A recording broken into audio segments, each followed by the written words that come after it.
We have Whitney Hill with snapadu.com. So head over to that website. I'll make sure to have that link in the show notes. And everybody's probably wondering what ADU stands for. And before I let Whitney explain what this is a great opportunity for everybody to head over to Twitter, REI_mastermind, and follow along there as well, because that membership is growing quite a bit over there for me. Again, REI_mastermind, but really appreciate your time here, Whitney. Excited to be here. Thanks, Jack.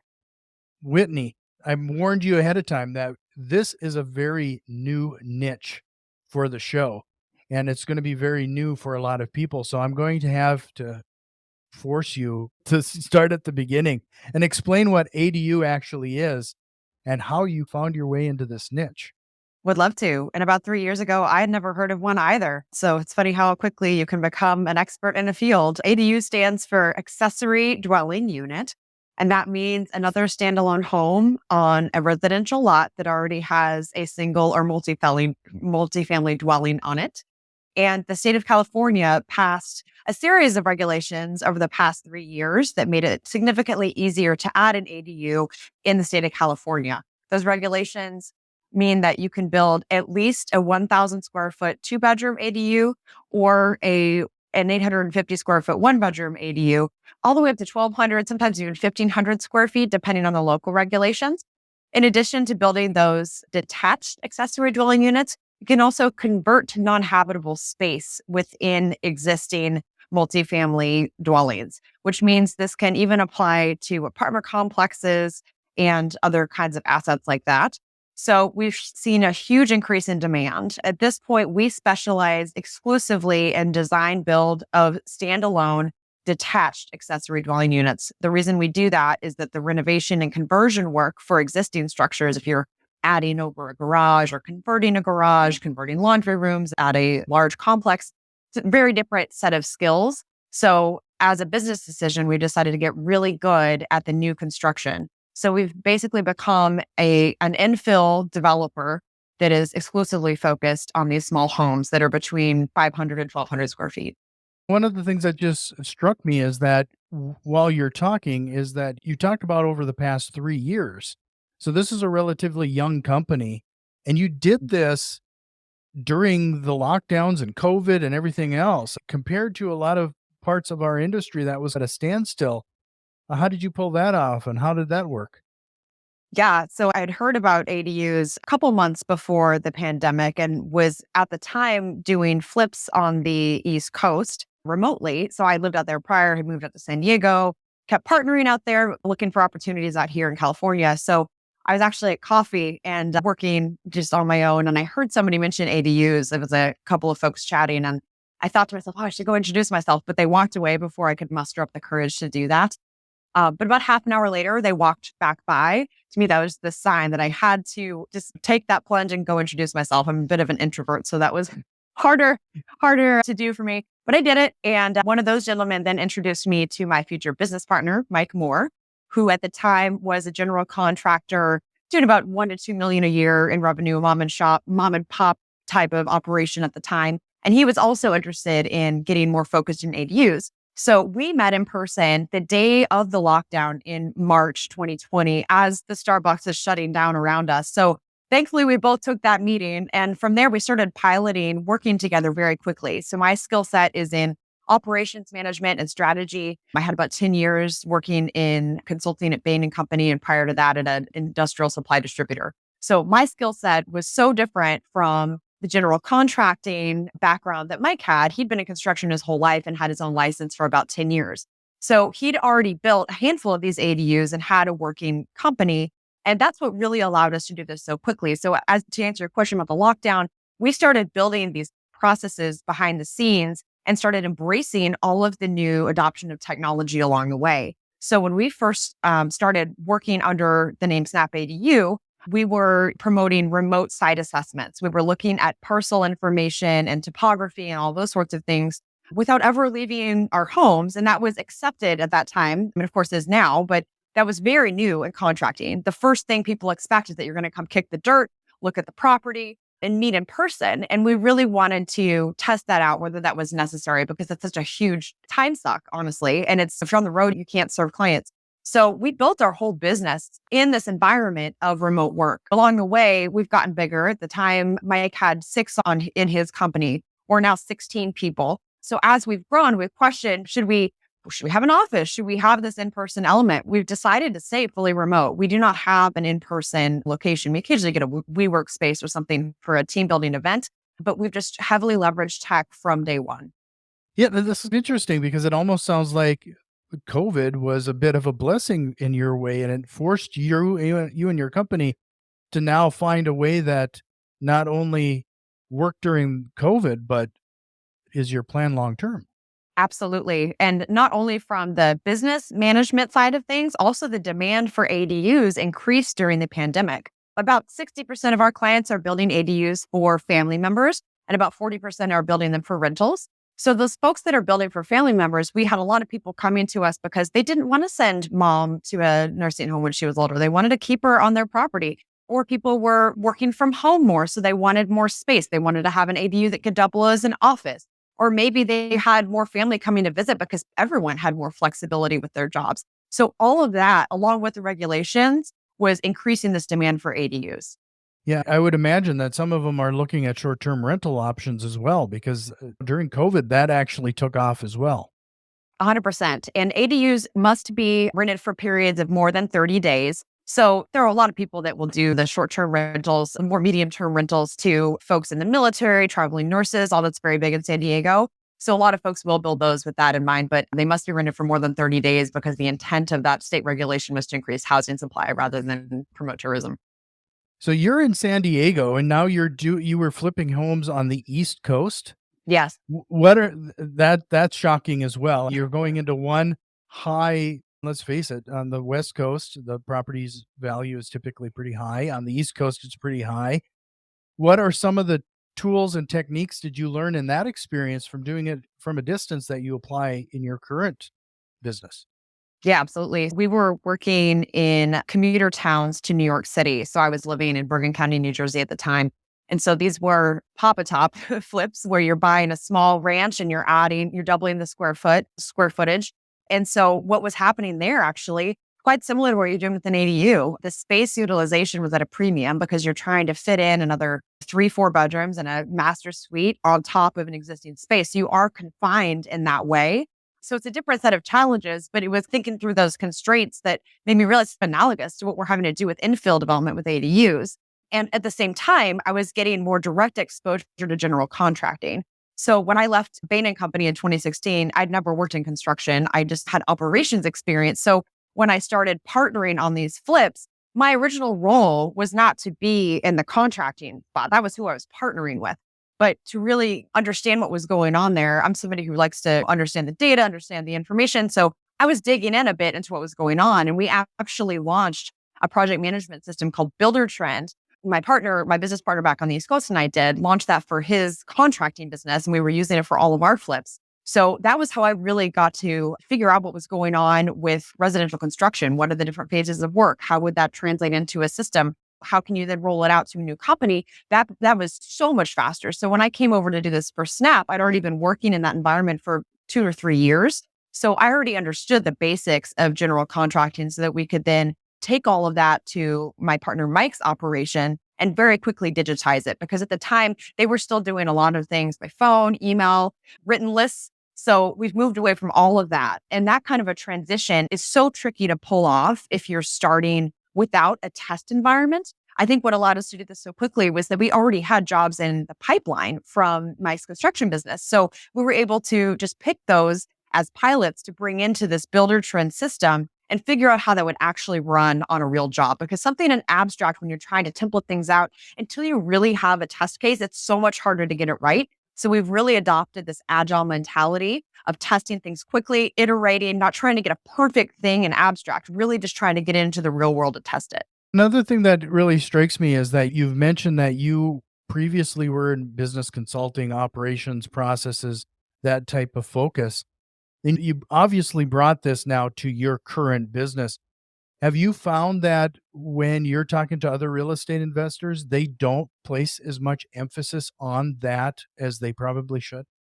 Yeah, I think that a lot of times the shiny new exciting tech or the shiny new exciting asset class or opportunity can really be distracting. And so it's not glamorous, honestly. The blocking and tackling of processes and project management software, it's not something that's necessarily somebody's first inclination of how to set up a successful business. They're thinking about, how do I become the innovator? How do I become the new guy in town that has this concept no one's ever thought of? And I think that's actually what held me back in my entrepreneur story. And in a way, I'm glad I spent the time that I did working for others, because I learned so much in that decade in corporate America.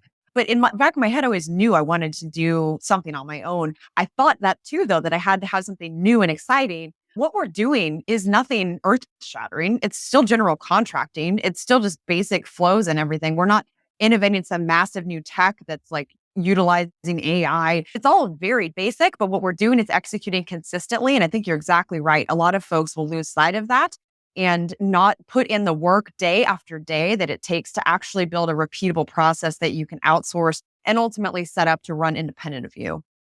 One of the things that I've said quite a few times on the show is that whatever you focus on is what's going to grow.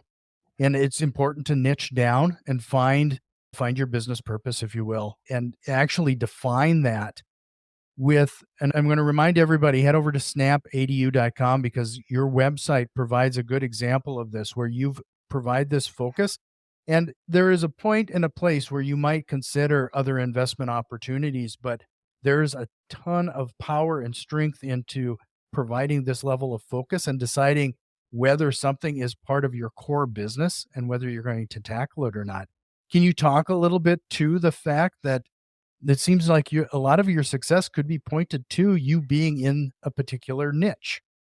100%. And if I back it up to where both Mike and I had come from, when I first left corporate America to experiment in real estate investing, I thought I was going to be doing small multifamily. I thought about syndications. I ended up buying an asset in Columbus, Ohio. There was all sorts of experimenting along the way. And meanwhile, Mike was working in contracting, doing new home construction, renovations, experimenting with ADUs. And I think the power really did happen when we said, let's specialize in ADUs in North County, San Diego. At that time, we were just in a smaller subset of, now we're all of greater San Diego. And we were beginning the ADU journey by bidding on anything that would walk in the door. Somebody wanted to convert a garage, great. Somebody wanted to add 6 ADUs in an area where they could convert that space, let's do that too. And we were just not learning quickly enough. And so once we decided to say, you know what, let's just do detached, because that's more repeatable. All we have to then worry about is the site conditions. The build itself will be exactly the same every time. It's just new construction. That's something we understand. It allowed us to save our time that we were spending trying to do all these bespoke projects. We were able to really start getting the ones that would go through a system more reliably. And also, when you do that, you're able to more quickly produce content that is concentrated. So at the same time, we started building our website out, and all of our content was focused on ADUs in San Diego. Other much bigger builders are also doing ADUs, but it's in addition to their core business. And to your point, when you don't have that exclusive focus, it's harder to rank in things like SEO search results. It's harder to build, that almost name brand recognition, where in our market, like everyone has seen Snap ADU signs. And since it is our name, it's so clearly defined what we're doing. And then lastly, there's this joy of missing out. Everyone's heard of FOMO, like fear of missing out. We have JOMO all the time when we see leads come in that are like complex, weird things where it's like, there's probably an opportunity there, but I don't want to do that. I'm sure a contractor who's going to go pick up that job and there's money there. And in the beginning, when you're turning away these jobs, it's a little scary. We turned away some really big jobs, and Mike was doing the same thing as he was getting out of all the different development that he was doing. So turning away work at first feels really tenuous, but once you start doing it and then you really know what you're focused on, it's this giant relief. It's like, we just build ADUs that are detached in San Diego. It's all we do. What's interesting there, and it's an important lesson for everybody, is the fact that you not only are niching in a particular construction, but you're niching in a particular location. And a lot of people get into wholesaling when it comes to real estate investing for the first time. And it's more of a shotgun approach. They'll try to get anything and everything under contract across a large area. But to have that type of niching in multiple categories is really telling. And then could you talk to your results here now? Because based on what I've read so far, and it probably has changed over the last 18 months, you're talking $15 million in transactions. That's quite impressive, especially during the COVID years. Yes. So we grew pretty quickly in terms of quantity of these ADUs and also just the job size, because as we did start to specialize, we've been building more and more of the 2, 3, even 4 bedroom ADUs versus the smaller ones. So we've seen our average contract size go up as well. And so along with that, we're just able to do a lot more with the same team. If we can do the same revenue with 60 ADUs that we would have needed to do on 90 ADUs, it's just less through our system, less overhead. So all of that has been a big part of our growth as well, where we've been able to be doing around 4 a month is what we're at right now. But we've plateaued on our team size. Now that we have all of our main bases covered, we're able to continue to handle this volume with those 16 people. So we've seen, as we're getting that experience too, the learning curve and feeding back all the watch outs into our system has also just made us so much more efficient, all back to that point of focusing so that you really get good at that one thing that you're doing. Along the way, we've also decided to become more vertically integrated. We used to outsource architecture and permitting in the very beginning and just did the build. And since that, we've taken design and permitting all under one roof, which also allows us to turn around projects much faster than you would if you were working with third parties. So all of those things have increased our control over it as well, which has allowed us to have a more consistent impact. That's another thing too then. So as did those hires come about because you were taking a look at your business and you said we can go to market or complete these projects faster if we how did you decide on those individuals or those positions that you added to your team? Yeah. So we came into it with an operational construction team. So we had a team of on site supervisors and a couple of project managers, and that was all running by itself. So what we did not have was the entire sales, marketing, pre construction, selection sort of part of the world. So we first brought in a sales team. It's actually a husband wife team. And so they were the first addition. From there, we started growing the job. As you would build this ADU, you can picture us building out this company. So next we hired somebody who could help us build out the whole selections process and what the clients need to do to get all of their materials ready to go for the jobs. Because prior to that, Mike's team had been handling everything. Like they'd been selling the job, they've been trying to figure out the material with the client, then they're also running the job. So next we also started to disaggregate a lot of the processes. So we pulled out an entire pre-construction department that does nothing but setting up estimates, purchase orders, dealing with subcontractors to get pricing. So all of that is teed up before it then gets to the project management side. And along the way, we've hired a few more experienced project managers that came from different industries but had 10 years of PM experience. So that's now allowing us to consider other options. Should we, instead of having one project manager do all of the construction, should we even segment that? So it's almost more of an assembly line where we're handling site work. That team member finishes up that part, hands it off to the next person to do the vertical build, and then the last person handle the finish work.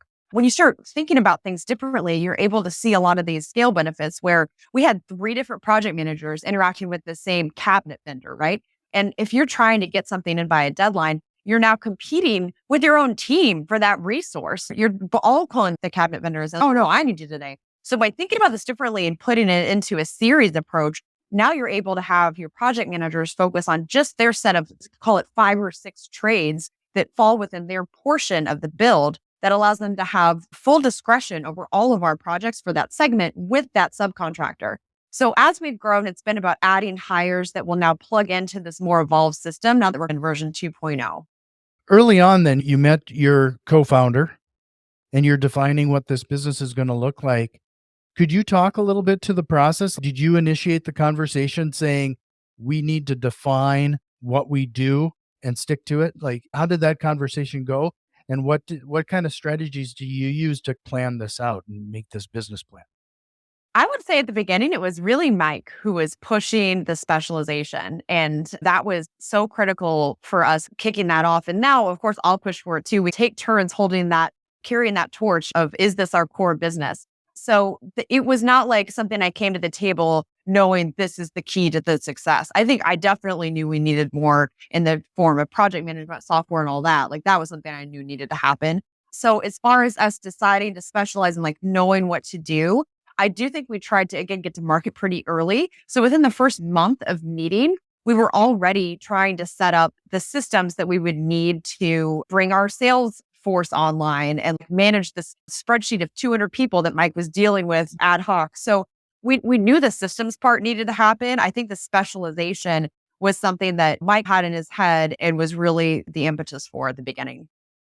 So what are some of the tools and processes have you put in place? Let's focus on the tools that Sure. you've put in place as a team to keep things remote like you are. Everybody Yeah. seems to be working from probably from home then, unless you have the me work type locations on occasion. But what tools have you found as have been vital to do the work you've been doing? There are probably three that are indispensable. First one would be Zoom. We use it for chat as well as video calls, and you can find a good group of us on at all hours.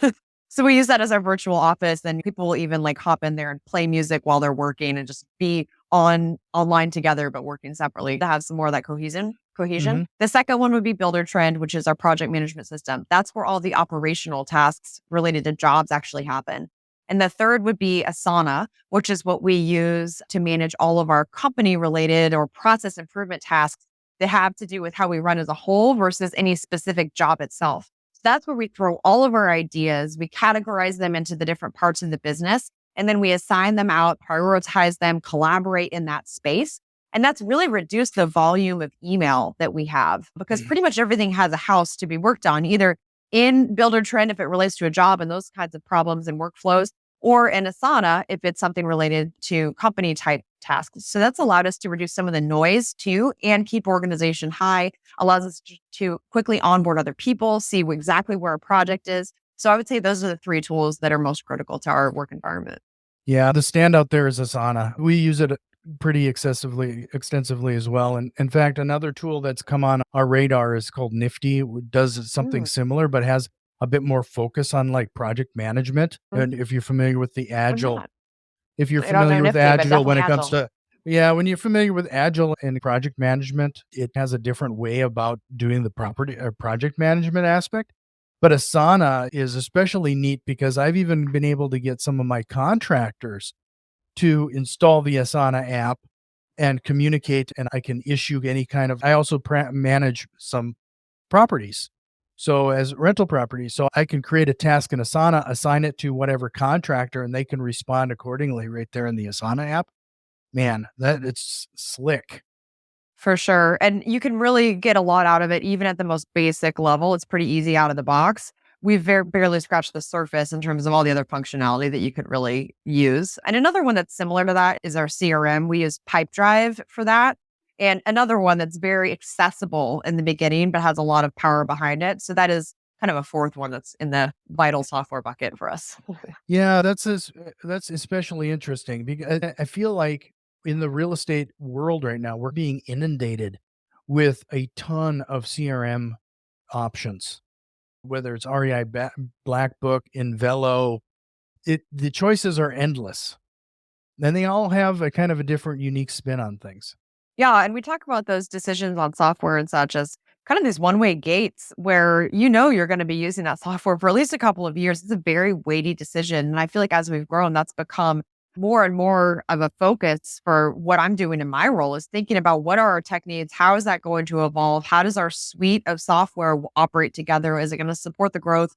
All those are really tough challenges. And like you said, it can be overwhelming.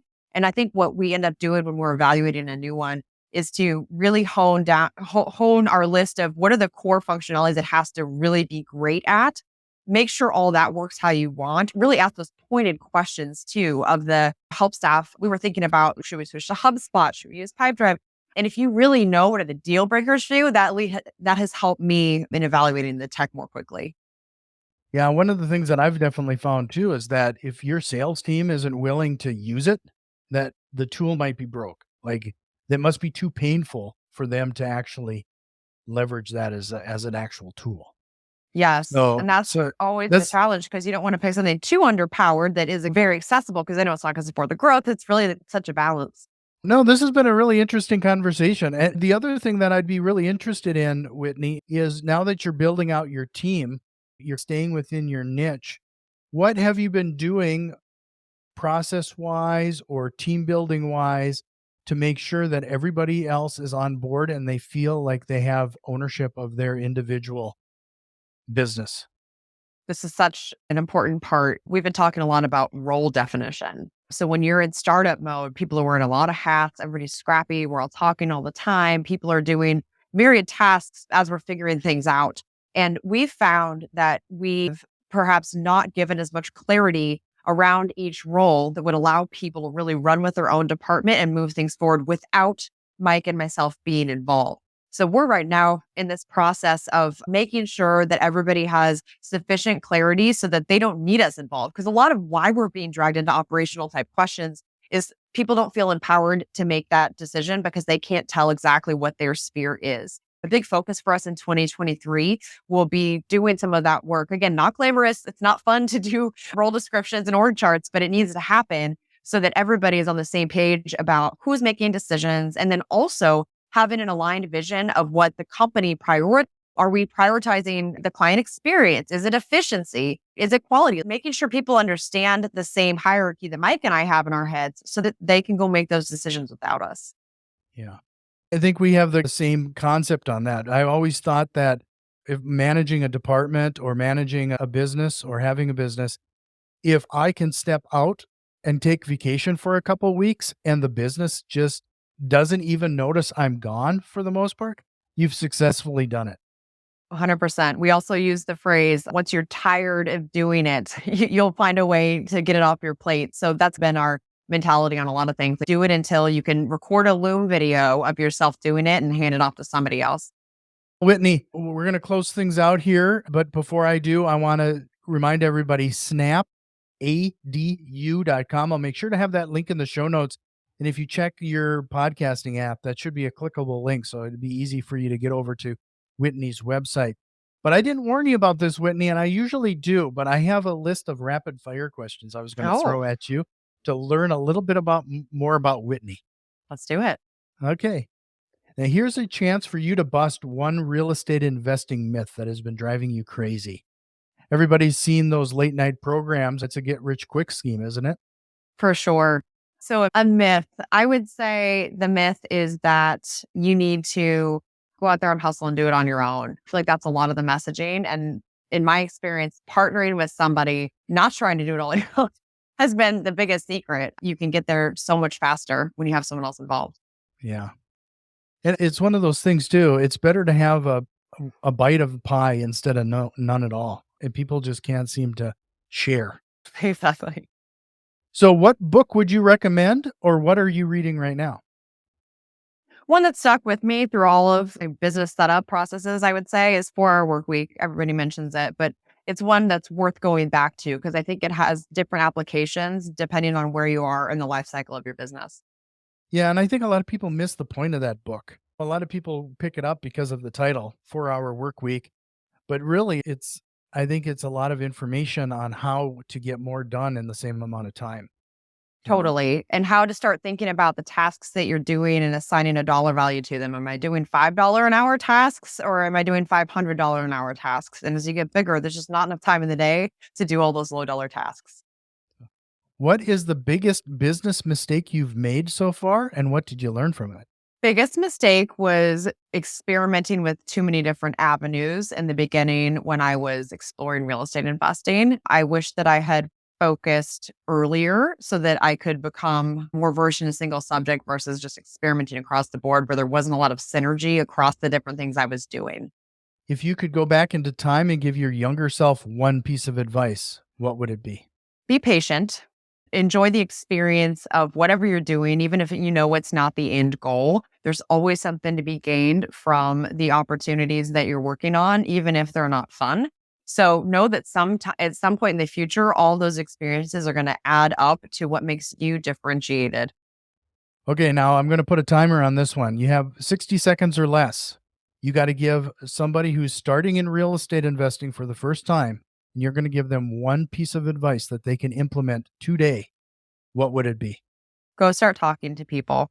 In the beginning, it can be really intimidating because you feel like you don't know enough to start having those conversations. But it's a hack to be able to go to talk to people and hear what the buzz is in the room and get an idea of what the topics are. So then you can start engaging with those specific individuals, getting the Clip Notes version. It's all much easier to do in person with real people than it is to just isolate yourself and try to learn it all on your own. Excellent. Whitney, is there a question or concept you wish we would have covered here today? No, Jack, you've been very thorough. I appreciate your time, Whitney. Everybody, again, head over to snapadu.com, and I'll make sure to have that link in the show notes, but I hope you'll come back again sometime. Would love to. Thanks so much, Jack.